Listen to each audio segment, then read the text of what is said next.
Saudara, memasuki musim penghujan, Dinas Pengerjaan Umum Kota Makassar melakukan pengerjaan kanal Dayak sepanjang 2 km.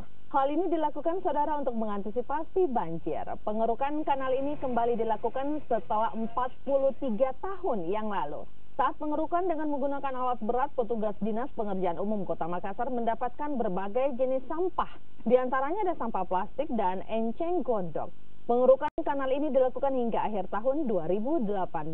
Hal tersebut dilakukan untuk mengantisipasi naiknya air ke permukaan rumah warga lantaran lokasi ini pernah dilanda banjir setinggi 3 meter.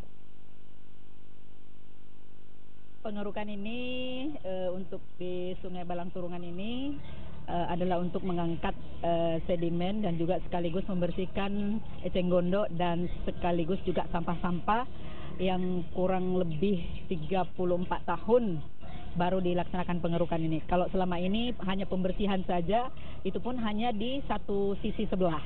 Dan untuk kali ini alhamdulillah bisa sampai ke sisi yang sebelahnya lagi. Jadi kalau banjir itu kira-kira sampai 2 meter, 3 meter di bibir peping itu. Bagaimana dengan pengerukan ini, Pak? Ya sangat bersyukur, membantu sekali nih. Terutama Bu Lurah Dayat, terima kasih banyak.